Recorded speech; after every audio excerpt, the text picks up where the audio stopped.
Hey, what is up guys? Jeremy here and welcome back to another Black Ops 3 tutorial. In this video I'm going to be showing you guys how to do the rainbow kind of style fading in which I have on my VMP right here, for example. I've just had a lot of people in lobbies asking me, well, not really asking me, but I've heard, people, when I get final kill cam, they're like, oh, that's an awesome camo. How did you do the fading? How do you fade like that, basically? So that's what I'm going to show you on video here. I'm not going to show you how to do the spectrum style camo like this. I could do that as its own tutorial in the future if you guys want me to. So let me know in the comments if you want me to show how I made this camo in specific.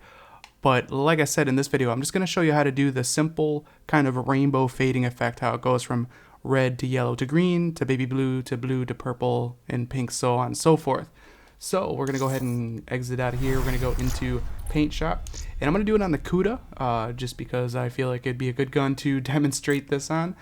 So this is probably going to be a little bit of a longer tutorial, and I do want to walk you guys through each step on how I do this. Now, I kind of made this up myself. I haven't really watched any other tutorials on how other people do it. This is just the way I kind of self-taught myself on how to do this kind of fading effect. So we are in Paint Shop, and we got a new paint job that we're going to be starting here now. So we're going to go ahead and select a new layer, and I like to start out with the tool, and the shape I like to use for this, and we're going to be using this across the board basically, is just the regular square. You could use this medium rectangle. You could even use let's say this kind of rounded square, and you can even do this with other shapes if you really want to get crazy with it. I'm not even going to get into that. We're just going to be basic, and we're going to do the square. So I'm going to go ahead and select the square. I'm going to change the color so you guys can see me resize it and how I like to resize it. So we're just going to select that red there. And then the next thing we're going to do is we're going to click the right thumbstick. So as you guys can see on controls, it changes it from fixed scale to free scale. And we're basically going to lengthen this or make it longer, taller wise. As you guys can see, I have it go from the very top of the gun to the very bottom. And I would do it on the area of the gun where it has the longest length, basically from top to bottom. Even though we're going to be putting this layer here, we're going to be copying and pasting it across the board, so we want it to be able to fill up every paintable area on this weapon. So we're basically resizing it like so. I'm going to make it skinnier, just like that, just a bit skinnier so we can get through more colors, because the thicker you have it, the less colors you can have on your gun. So we're going to start out with something like this. Now with red, the way I like to start red is basically like this. So we're going to move this all the way to the left so it's covering all paintable area. We're going to go ahead and click on Y to change the color, and we're going to toggle on gradient. So we're going to do color 1, and I'm going to do it, actually I'll do it as a darker red, just because I'm going to have it transition into red, and then we'll go with a brighter red. So I think the color scheme I'm going to go with is from left to right all the way through all these colors is the fourth one down on each row. You're not going to want to really go from, let's say, this red to like this orange. It's just not going to look that good. You want to keep it across the same line, but of course this is something for you guys to play around with. So I'm starting red like this because if you do it with starting with red like that and then have it change to orange, as you can see there's really not that much red. You can't really notice the red. So we're going to start with a dark red and then go to the lighter red, just because I like to have a little bit of red on there. So we'll click back, and then I'm actually going to move this over to the left just a little bit, just so that we have a nice little bit of red there. So we're basically going to rinse and repeat this same kind of style across the gun. So we'll back out, and then we will copy the layer and then paste it just like so. So we'll select on the layer, and we'll go to color picker, and then now we're going to go through the transition of all the colors. So we'll change that to that red, and then we'll go to the next orange just like so. Click back, and then we'll rotate this over, as you guys can see. So there is the beginning of our fading. You can see a little bit of a line, but once you're out of Paint Shop, you won't really be able to see the lines. And we will be able to, once we're done with all of this, go back through and kind of adjust it accordingly. So we'll just keep repeating this process across the board until we have gone through all of the colors. So I'll do that quickly, and then we will be back here in a second.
Alrighty guys, so there you go. As you can see, I've gone through and done every single layer. As you can see, some of the blues and the purple and the pink kind of have a line to them. That's easily kind of fixable by resizing. Like I said before, we can go through and actually resize all these and move them around accordingly. So what I'm going to do is I'm going to move a couple of these layers to the right just so I have some more area to work with. We have all the layers ready to go. I'm just getting them kind of out of my way so I can resize these yellow, because I feel like there's a little bit too much yellow and lime green in this.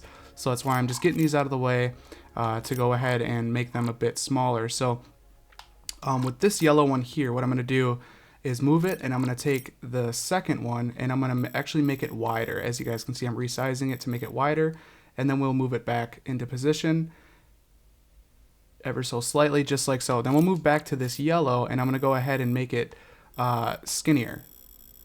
So we're going to go ahead and make that a bit skinnier, and then we're going to go ahead and move that back into place as well, just so there's not so much yellow, and just like that. And then we'll move on to the next one. Go ahead and make this just a bit more skinny. We do have to make the length longer. Make sure that we're not doing it as a fixed scale, but as a free scale, just like that.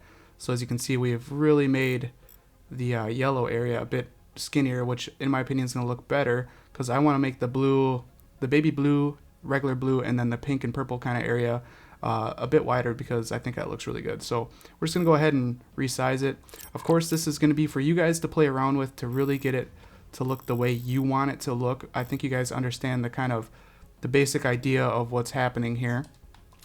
So we'll go ahead and move this back. And now these ones I'm not going to adjust size wise.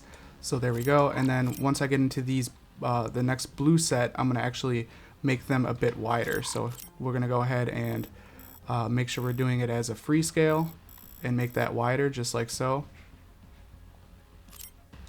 Moving on to the next. Make that a little bit wider. It makes that line kind of disappear ever so slightly. You can notice it in Paint Shop, but once you're using the weapon, or if you put some sort of design over the top of this fade, you really won't ever notice that line. So moving on to the next layer, just like so. Move that into place. And I could actually go back through. Actually, I might do this really quickly. We're going to make this one a lot skinnier.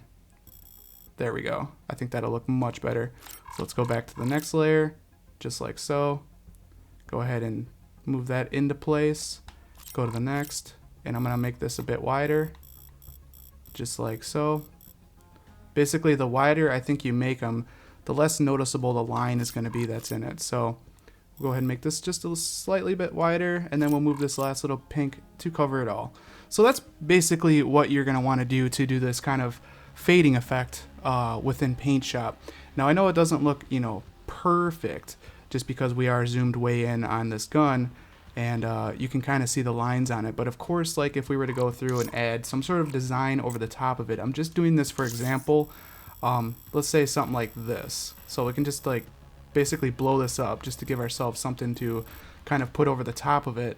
And we'll change the color of that to, I don't know, like maybe black, I guess would look kind of cool. So there's with that on there, and that kind of takes away from the lines that you can kind of see between all the different fades.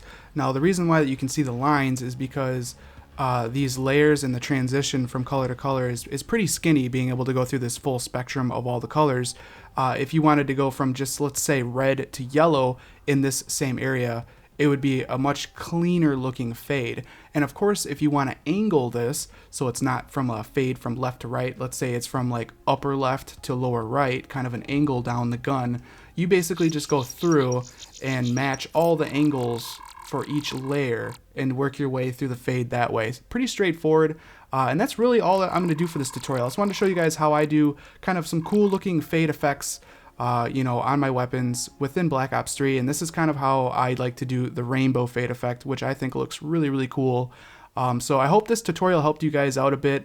Of course, this is all going to be for you guys to play around with to see what you guys can come up with. I just wanted to get the basic idea down on a video for you guys. But anyways, if this helped you out, or if you liked it, definitely throw a thumbs up on the video. That really helps me out a lot here at the channel. And if you guys want to see more Black Ops 3 tutorials, don't forget to click that subscribe button. This has been Jeremy, and I will catch you guys in the next one. Later.